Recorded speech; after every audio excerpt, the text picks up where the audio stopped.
Good morning student. आज class 9th के लिए काव्य खंड के पाठ 10 में शीर्षक बाग, जिसके रचयिता ललद्य हैं, उसके भाग 3 और 4 के बारे में भावार्थ समझाने जा रही हूँ। भाग 3 में यह पंक्तियाँ इस तरह प्रयुक्त है। आई सीधी राह से गई न सीधी राह, सुसुम सेतु पर खड़ी थी बीत गया दिन आह। जेब टटोली कौरी न पाई, मांझी को दूं क्या उतराई।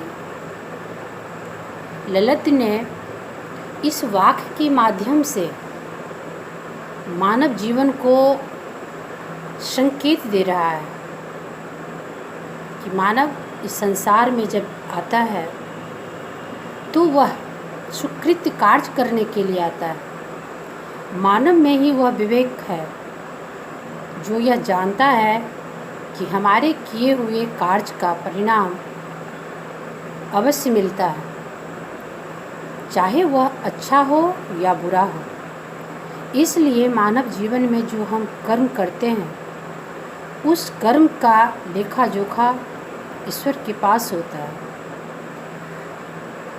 तो उस कर्म का जो क्रमवार स्थिति होती है वह मरणासन के समय जब व्यक्ति के इस शरीर का त्याग होने लगता है तब उसे यह आगाह करना होता है कि मैंने इस जीवन में क्या किया।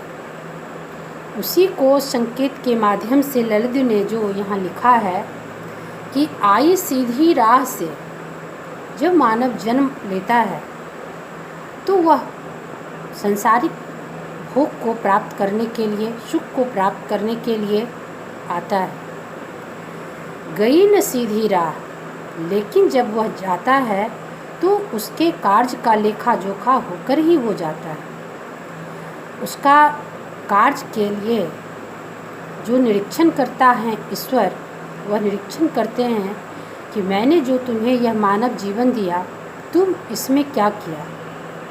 तुम्हारे कार्य स्वरूप ही तुम्हें स्थिति प्रदान की जाएगी। सुसुम सेतु पर खड़ी थी। सुसुम का अर्थ यहाँ नब्ज से है, नारी जो जिसके सहारे हम जीवित रहते हैं, सांस लेते हैं, और वो हमारी धड़कन को पल पल में गिनता है, क्षण क्षण में वह हमें आगाह करता है।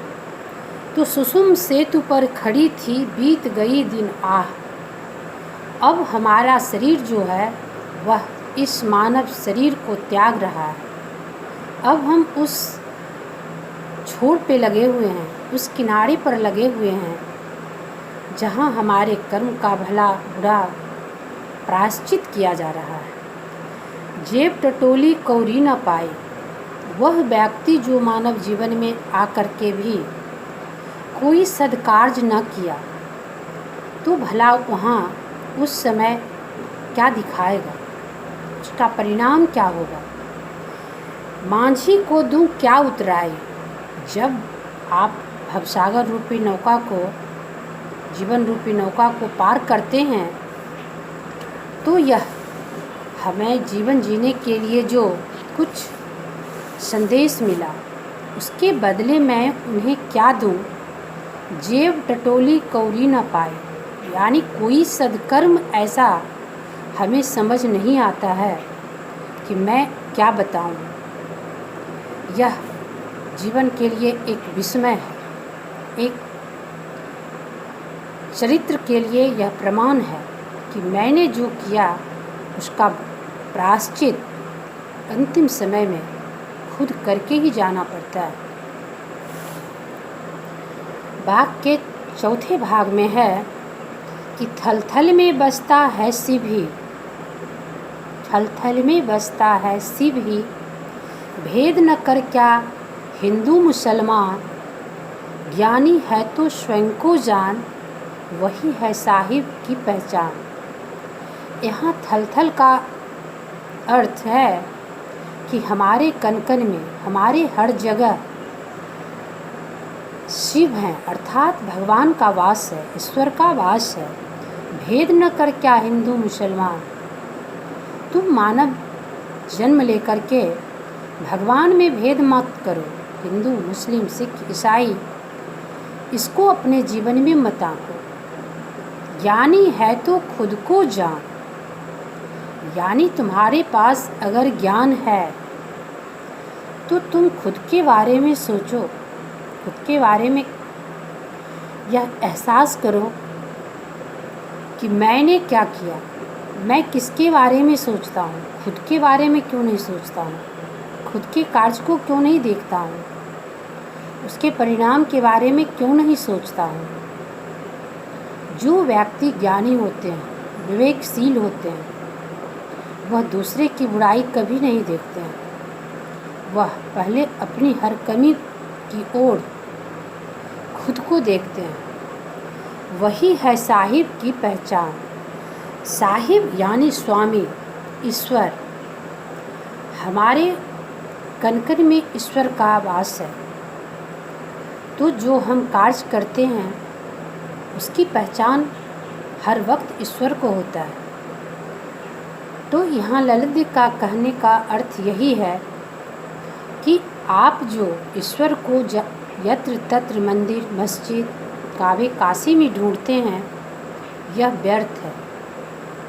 आप हिंदू मुसलमान को पहचान कर धर्म को अपनाते हैं, यह व्यर्थ है। भेद न कर हिंदू मुसलमान, ईश्वर तो एक है, फिर तुम भेद क्यों कर रहे हो।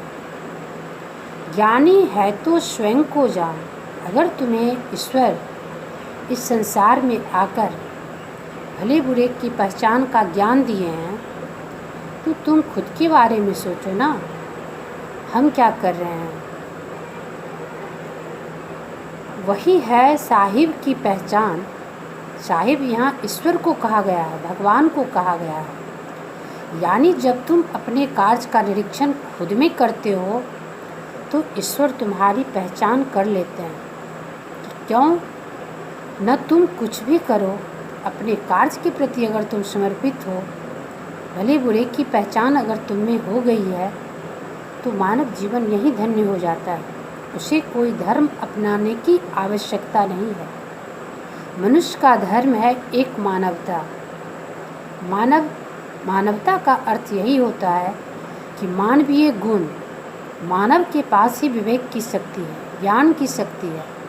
खाते तो सभी हैं, पशु पक्षी सब खाते हैं, लेकिन मानव के पास ईश्वर ने यह शक्ति दिया है कि उसे भले बुरे की पहचान होनी चाहिए। इस तरह के जो सवैये होते हैं, शब्द होते हैं, दोहे होते हैं, साखियाँ होते हैं, इसमें जो कवि या रचयिता होते हैं वह हमारे शिक्षण कार्य में इस तरह के दोहे और सवैये को या वाक्य को इसलिए जोड़ते हैं कि हमारा जो काव्य खंड है उसके द्वारा मानव को साहित्यिक रूप से जीने के लिए कुछ सीख मिले। कार्य तो सभी लोग करते ही हैं, लेकिन मानव में नैतिकता के द्वारा अगर कार्य की जाती है, भले बुरे की पहचान कर कार्य की जाती है, तो उसका जीवन धन्य हो जाता है, क्योंकि वह मानव रूप में आकर स्वयं के लिए नहीं, सांसारिक लोगों के लिए जिया। कार्य कोई भी बड़ा या छोटा नहीं होता है। ललित के कहने का अर्थ पूजा सिर्फ अर्चना, फूल और धूप अगरबत्ती से नहीं होती है। मानव की भलाई, मानव का उपकार, अगर मानवता के गुण द्वारा किसी का उपकार होता है तो वही पूजा धन है। साहिब की वही पहचान है कि आप अपने मानव जीवन को धन्य बना लिए।